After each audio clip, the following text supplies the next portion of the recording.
Okay, welcome members of the NYU staff, patients, visitors, and family. My name is Laura Nachbar, and I'm a wife, a mom, a retired speech and language teacher, and a lung cancer patient at the NYU Perlmutter Cancer Center. In May of 2010, after a few weeks of coughing, I coughed up some blood on the way to work. I immediately made an appointment with the local pulmonologist and was later referred to Dr. Mark Ballas at NYU. He sped into action. Scans and tests were quickly done, which led to a diagnosis of inoperable lung cancer with metastasis to the brain. It's still difficult to hear those words. My prognosis was not good, as you can imagine.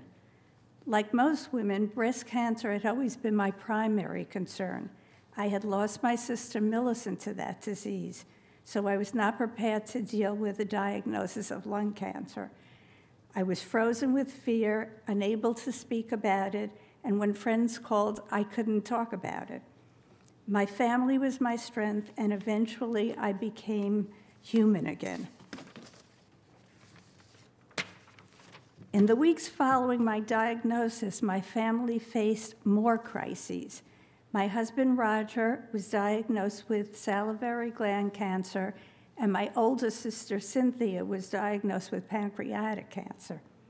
My husband is fine. He's sitting right there, as you can see. But my sister was not so lucky, and we lost her about 6 weeks later. Soon I began the first of my radiation treatments, whole brain radiation. The side effects included short-term memory loss and fatigue. Hair loss was the most difficult side effect to deal with, but when I put on my wig, I felt whole again. My sister said that the wig looked better than my natural hair, and even though it could be seen as a left-handed compliment, it still gave me confidence in the way I looked. After that radiation, I had to make a very difficult decision about which of 3 awful chemo cocktails to select for my treatment. As we went to the doctor's office, we dreaded the decision we had to make. But that very morning, long-awaited results from a California lab arrived, which told us I had a genetically mutated cell which caused the original cancer, but could be effectively treated with a pill named Tarceva. It also meant that my cancer was not related to smoking. When I began the Tarceva, it caused facial and body rashes, as well as a repulsion to food, a type of anorexia, which led to extreme weight loss. But despite these side effects, the Tarceva was working, and it stabilized my cancer for more than 2 years. I still use Tarceva along with the chemo Taxotere. Taxotere leaves me tired 2 to 3 days after the treatment, and it also increases the neuropathy and numbness in my foot, making walking more difficult. Then I got more upsetting news. Dr. Ballas, with whom I had developed a wonderful doctor-patient relationship, was leaving to do cancer research. My new doctor was to be Dr. Abraham Chua, who is sitting right here. Going down in the elevator later that day, I heard 2 patients speaking about Dr. Chua with great admiration.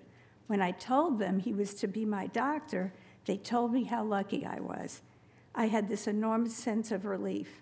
I have since learned firsthand about Dr. Chua's absolute devotion to his patients and his great concern for their welfare. I've even heard that he never turns a patient away and is held in the highest esteem by everyone in the hospital. I feel fortunate to have Dr. Chua as my doctor and to have had 2 wonderful oncologists here at NYU who have helped me through this very difficult time. During the 4.5 years of being treated for lung cancer, I had 5 more radiations following whole brain. First, radiation to the femur, treated with the drug Zometa, which I still receive. That's really a piece of cake. Next, radiation to stop the growth of the original lung cancer, followed by radiation to the lower spine, which may have caused my dropped foot, a contusion which made me fall multiple times. I wear a brace now, and although it's not cosmetically appealing, I walk without falling. You could get used to almost anything if it ultimately helps you. Then gamma knife, followed by LINAC radiation, both used to eradicate small brain lesions. They attack very specific areas of the brain. I had minor side effects with these two radiation treatments, but the LINAC mask was both uncomfortable and painful. The news of each new radiation causes extreme stress and fear. In addition, there are other things that make me a little crazy. I still find it extremely difficult waiting for results of various scans. If I have to wait too long, I imagine the worst. My husband usually bears the brunt of my anxiety, and Xanax helps as well. I've never considered myself a particularly positive person, but I've learned that it's easier to accept each new occurrence of cancer, deal with it, and get on with my life.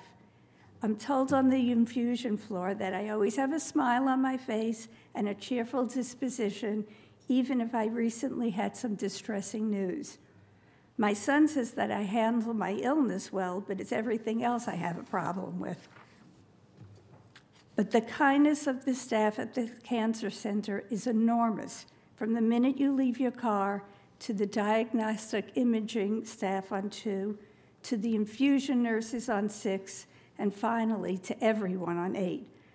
I have a doctor in whom I have complete confidence and a nurse practitioner, Natalie Cherkasky, who has helped me through my cancer and has given me emotional support. I can always count on her to allay my fears and walk me through the process. And my family, my daughter who's here today, who works long hours at her job and still speaks to me every day and finds the time to visit me on weekends. My son, Jordan, who analyzes the data and quizzes me about each doctor's visit and then researches the information. He probably knows more about my illness than I do.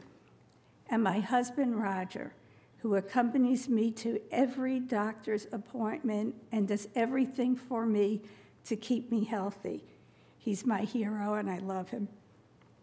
So as you can see, medicine is not the only thing that keeps me going.